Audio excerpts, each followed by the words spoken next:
What is up, guys? Welcome back to another episode of the Fantasy Fellow Show. My name's Kyle. Today, it's Friday afternoon. We're going to be continuing my 32-team projection series, and it's our final division. I'm so excited to have this series wrapped up, and then, it's August 2nd here. We're going to get into a lot of fun things throughout the month of August, but we're going to be covering the Arizona Cardinals in today's video. If you guys are unfamiliar with how I do this, I'm going to talk about the 2023 season, look at some of the numbers there, talk about what's new in 2024. We'll look at the quarterbacks, running backs, receivers, and tight ends for the Cardinals, and we'll kind of just open up my projection document and show you guys the numbers and things that I'm looking at and expecting for 2024. I did want to note, if you guys are new to the Fantasy Fellowship, definitely subscribe to the YouTube channel. That helps us grow. We've been growing pretty steadily this summer so far, but I did want to mention our members content page. I'm running a promo. If you sign up now in the month of August, it's only $7, and you're going to get access to my projections, Discord. I have a redraft guide that I just published that I'm super pumped about, my target share, opportunity share, yard share, touch point projections, advanced data studies, rankings, and more things. So check out thefantasyfellowship.com. It's only $7 a month. But anyways, let's get into the meat of the video. Let's talk about the 2023 Arizona Cardinals. It was a weird year last year. Of course, you had Clayton Tune and Josh Dobbs play quarterback before Kyler Murray entered. They gave Clayton Tune a chance. It didn't go very well. They moved to Josh Dobbs, and Dobbs actually played okay. He was a great running quarterback, and he kept the offense on schedule, and he actually made some nice things happen for this offense, and it transitioned nicely to welcoming Kyler Murray back into the fold.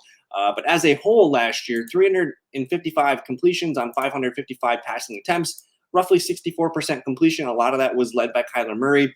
3,430 passing yards, 6.18 yards per attempt. A lot of those were low Clayton Tune and Josh Dobbs, attempt numbers. 18 touchdowns to 12 interceptions. That's fine for a ratio. You want to see those touchdowns up a little bit more. And this team, again, Jonathan Gannon and Drew Petzing, it was their first year with the Cardinals. They ran the ball a lot, 471 rushing attempts, about 2,300 yards, 5 yards per carry was fantastic. A lot of that was because of the quarterbacks. And then 16 touchdowns, 1 fumble. Really good running numbers. This is a really good running team. And offensive line-wise, it's hard to name some players on that starting offensive line. And let me just peek at that real quick. They were a very good running team last year, and they are, they had Paris Johnson, who they drafted last year in the first round, but otherwise, this is all free agencies. Jonah Williams, Will Hernandez, Pajalt Froholt, and Evan Brown. This looks like a solid starting group this year. You have Kelvin Beachum backing up right tackle. You got Isaiah Adams here, who they drafted in the third round. This doesn't look like a weakness that it was last year. So offensive line's in good shape, and I think a lot of this is hard to judge because we only saw Kyler Murray for half a year, and it actually looked really, really good. If I just go real quick to fantasy points today, let's look at the quarterbacks here. We'll go to ESPN scoring. And I just want to look at fantasy points per game because last year on a per-game basis, Kyler Murray was QB 11, and that's pretty solid, man. Like he's kind of being drafted in that range right now, but he just wasn't quite himself as a runner. I think he's got more to add there. But he came in and played pretty well, and he only really had Trey McBride to throw the ball to. Kyler Murray, about 1,800 yards passing, 268 passing attempts, 65.5 completion percentage, roughly 10-5 touchdown interception ratio is fine. And then he kept running, despite coming back from that knee injury.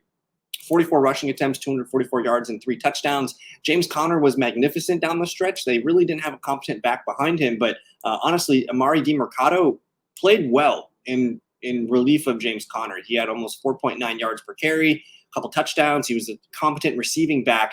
I don't think there's any other running back here that we have to note, but I did like Conner and DiMercato last year. Conner was a league winner down the stretch. He was on fire, and this team continues to run through him. And then at receiver, Marquise Brown's gone. He was in and out of the lineup last year. I thought Michael Wilson played well. Like I expect him to take a year 2 leap. He had 565 yards and 3 touchdowns. Rondale Moore now in Atlanta. They traded Rondale Moore and got back the quarterback there in Atlanta. His name's escaping me right now. Desmond Ridder. And then Greg Dortch, solid slot receiver here. He's coming back. And then they tried Zach Ertz one more time. They ended up moving on from him. But Trey McBride was the stud at the end of the season. And I'm just thinking, man, if Kyler Murray was QB 11 with just Trey McBride, what QB is he for a full season with Marvin Harrison, Trey McBride, year 2 Michael Wilson, more Greg Dortch, James Conner, and Trey Benson. So the 2023 review for the Cardinals, man, like 4-13, it was pretty bad last year, back-to-back 4-13 seasons, but I think there's optimism here. I like what Jonathan Gannon and Drew Petzing are doing. So a 2023 review, it's hard. You have to kind of look at the Cardinals over the last few seasons, or over the last half of the year, and we see Kyler Murray come in and go 3-8 or 3-5 in 8 games here. And they're probably going to be looking something similar here, but I do think they have more upside with Marvin Harrison. But let's get into the 2024 stats. We're going to talk quarterbacks here. I do have Kyler Murray leading the way. I gave Desmond Ridder about a game and a half, 2 games here of stats. So I fully expect Kyler Murray to play healthy and play great and probably return to top 8, top 10 QB numbers. I have him going for 535 passing attempts, 66.36% completion, about 3,800 yards, 7.17 yards per attempt, 25 touchdowns to 11 interceptions for his ratio. And then I have him improving as a runner, 85 attempts, 495 yards, 5 touchdowns, 2 fumbles. And honestly, I probably, if I wanted to, I could remove some of these Desmond Ridder numbers, and let's just say Kyler Murray is going to play healthy this year, and say I just knock off a little bit of these numbers here from Desmond Ridder. I'm just curious where he's going to come into my projections. We'll lower these numbers down just a little bit. Let's add 50 yards. We have to add 50 yards to this number. So 3,885. Okay. So Kyler Murray, just a little bit. I took maybe a half game away from Desmond Ridder there. Let's see where Kyler Murray comes out in my projections. I'm going to hit standard and hit refresh. He's locked in at QB 9. And he's behind Richardson, Burrow, Jordan Love, Dak Prescott. But man, this is my favorite tier to draft a quarterback from in fantasy football this year, because Hurts, Allen, Lamar, and Mahomes, they all go first 4 rounds, right? But you can get discounts on Love, Prescott, Burrow, Richardson, and Kyler Murray. You can even throw C.J. Stroud in there. I think taking one of these quarterbacks makes a lot of sense. And, we don't know what the ceiling is with Marvin Harrison Jr. yet. We don't know what a full season of Trey McBride looks like yet. These are 2 of the best weapons that Murray's had to throw the ball to in his career, and you still have some decent secondary targets, really good running game coming back for the Cardinals this year. So I'm pretty optimistic about Kyler Murray, and I think his floor is QB 9, QB 10. So one of the best options you can draft, I think, in fantasy football at the quarterback position this year. I do have them throwing more attempts this year. That's just a product of the offense being better. I mean, we're talking Josh Dobbs and 21 passes by Clayton Tune last year, just not really efficient. If they continue to make third downs and more first downs and get more red zone opportunities, you're going to see more plays ran by this team in the grand scheme of things. So I'm excited for Kyler Murray and what this passing offense can do. Let's move on to the running back situation, and we're talking James Conner, Trey Benson, Amari DiMercado, DJ Dallas, and Michael Carter. We can kind of discount DJ Dallas and Michael Carter. They're just kind of there as like special teams for RB 4-5 depth. But the top 3, I feel pretty good. I feel good about these guys being entrenched as the top 3 guys. James Conner, and I know he's going to miss some games. He's going to get digged up. He's a violent runner. It's always something with James Conner. But when he's healthy, he's one of the top 10 backs in football. And I just think with a lethal running threat quarterback, a full year removed from a knee injury, an added presence on the outside in Marvin Harrison Jr., Trey McBride in the middle, teams have to respect those players quite a bit. They have to respect play action with Kyler Murray. They have a lot to pay attention here. And I think James Conner, as good as he was last year, I have his efficiency numbers coming down a little bit, but I still expect him to be a huge piece in this offense. I have him leading the team with 230 carries, about 1,015 yards, 9 rushing touchdowns. And then I still have him as the primary receiving back. He's very good at pass pro and dump offs. 32 catches, 40 targets, 215 yards, and a receiving touchdown there. And I get it. They spent a 3rd-round pick on Trey Benson. I think Benson has he has some things to work on. I don't know how his pass pro is. I don't know how great of a receiving back he is. He did show some signs that he could do it at Florida State. But to me, he's more of a 1st and 2nd down guy that could spell James Conner for a series or 2 here and there. But when Conner's healthy, I still expect him to be the clear lead back in this offense and Trey Benson to kind of chip in here and there as the RB2. I have Benson at 105 carries, 445 yards, 2 touchdowns, and then 12 receptions, 85 yards, and a touchdown. I don't like clicking Trey Benson. I don't take him in best ball leagues a lot because, man, the only way Benson pays off is if, he's the starting running back weeks 15, 16, and 17. That's the only way he pays off on DraftKings and Underdog. On Drafters, where it's a full season-long accumulation of points, I'm not clicking Benson. I'm taking James Conner because he's going to have more points by the end of the year, unless he gets hurt like week 2 or 3 or something like that, which could happen.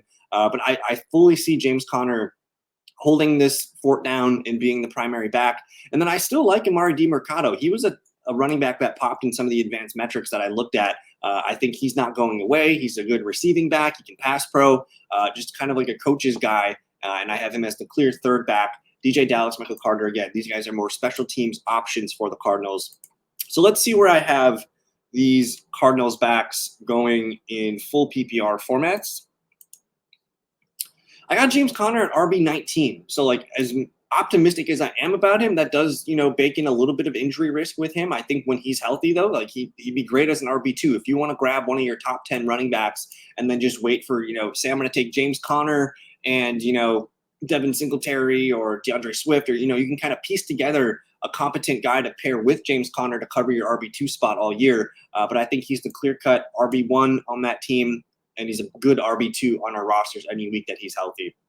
Now, Trey Benson down here at RB52, I think he's a bench stash. And honestly, in a redraft league, man, like you're going to be holding on to him. You might be disappointed because I don't think there's room for 2 backs in this system every week.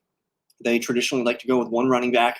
And Trey Benson's just going to be a guy that gets 5 to 6 carries maybe per game in a target or 2, just a pure backup situation. But if you have the patience and say you really love Trey Benson, you can take him, collect him on your bench. In a redraft league, you could draft James Conner and Trey Benson on the same team. I think that's interesting too. And in drafters format where it's a season-long accumulation, sometimes I do that. But hey, Trey Benson, I'm excited to see what he can do in preseason. I'm willing to change my stance and move him up, but I think for now he's purely an RB4 or 5 for your bench depth. We'll move on to the receivers. We're talking Marvin Harrison Jr., Michael Wilson, Greg Dortch, Zay Jones, and then guys just trying to make the team, Zach Pascal, Tawan, Palmer. It's all about Marvin Harrison. And what exactly is his ceiling? I have him as the clear lead in targets on this team. I don't think it's crazy that maybe Trey McBride could lead the team in targets, but you got to give Marvin Harrison the benefit of the doubt. And even if it's just a slight increase in targets over McBride, I think he's still the clear lead to lead the team in targets. I have him at 90 catches, 145 targets, 1,155 yards, and 8 touchdowns. And I feel pretty balanced on this take. I'm not too high, not too low. We'll look and see where he comes out in my wide receiver projections, but I'm trying to have a balance to take.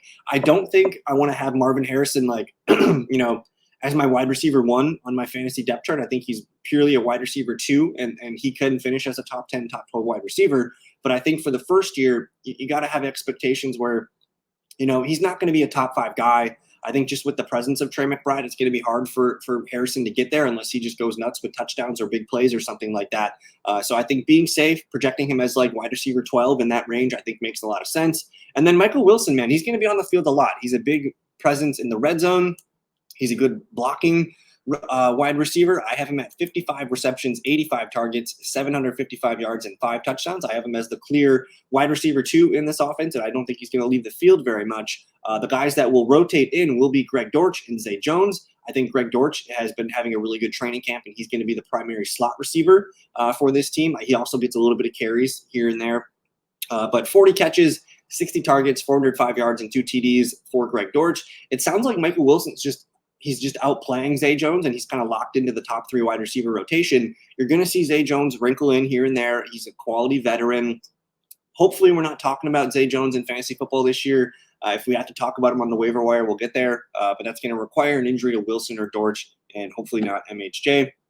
But receivers, man, I think there's going to be a good amount of points here for these guys. Let me see where I do have Marvin Harrison Jr. coming into the fold. He's my wide receiver 13. So he's like the first guy that can be your wide receiver 2, I think, in a 12-team league. Where he's being drafted right now in a redraft league, maybe he's round 2. I doubt he slips into round 3. I think you should be excited about him. He's one of the greatest wide receiver prospects that we've seen in the last handful of years. You want to be bullish on Marvin Harrison Jr. And then we have to scroll a little bit down to find Michael Wilson. He's wide receiver 59 for me. Probably not a guy we're going to draft in our redraft leagues, but maybe we can call him up on the waiver wire. So just note Michael Wilson. I do like him. But we'll move on and finish with the tight ends here. Trey McBride, Tip Raymond, who they drafted from Illinois, and then Elijah Higgins is their converted wide receiver. It's all Trey McBride here, man. He was, simply put, like the best tight end down the stretch last year. He was dominant in a lot of the advanced metrics that I like to look at, and I think he's primed for a breakout role. He already broke out last year, but I think this is the first full year that we're going to get a Trey McBride season where we're like, dang, he's a really, really good tight end. I think in Dynasty, he's like tight end 2 for me behind Sam Laporta. He's young, he's up and coming, he's tied to a great quarterback. He's also got the help of a really good stud receiver to help take pressure off of him. So he's going to have a lot of one-on-ones that he can take advantage of. And last year, dude, like 81 catches, 106 targets, 825 yards, and 3 touchdowns. I feel like I'm under-projecting him here. I have him at 85 receptions, 125 targets, 925 yards, and 6 TDs. Now, a lot of this bakes into the fact that Marvin Harrison Jr. is going to be there for targets as well. And he just didn't, like last year, he just didn't have anybody catching targets. So he's going to have a little bit of competition there, but very excited. I'm also excited to see Tip Raymond and see what he can do in preseason just to see if he's a competent backup. But as far as tight ends go, I do have Trey McBride as my tight end 5, which, again, I said before, like I feel like I'm light on his projections. If you want to take Trey McBride over Mark Andrews, I'm totally cool with it. I think I'm locked into Kelsey and Laporta being better picks than McBride this year. But those two guys both require a 3rd-round pick. You can just wait another round or 2. Trey McBride end of round 4. Sometimes he dips into round 5. He presents a little bit better value there. And instead of taking a tight end round 3 or 4, you can continue to take running backs, receivers, or a quarterback if you want. So I really like Trey McBride. I'm drafting him a lot. Honestly, my 2 favorite tight ends to draft right now are Pitts and McBride because they go round 5, 6. You can load up on the other positions and just kind of make your team really nasty that way by waiting for these guys. So overall, man, 2024 final review here.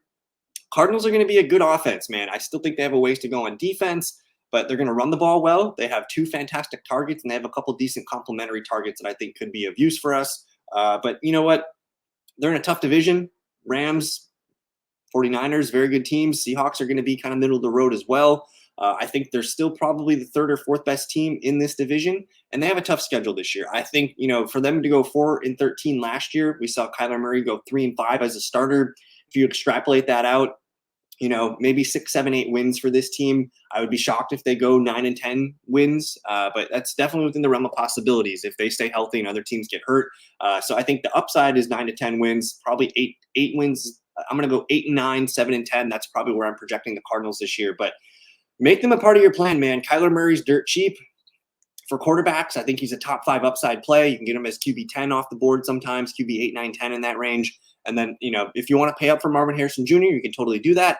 Otherwise, I think the target in this offense is Trey McBride. And then I do like taking James Conner in a redraft format. But that's it for the Arizona Cardinals. Let me know what you guys think. Who are you drafting off this team? I'm curious what your thoughts are. And I want to thank you for hanging out with me for about 18 minutes here while we talk shop on the Arizona Cardinals. So check out the link below in the comments. I'll post that link to the projections playlist. Check out some of the other teams there, any of your favorite teams or players that you're looking for. It's all in there for you. So again, thank you. We'll see you next time. Peace.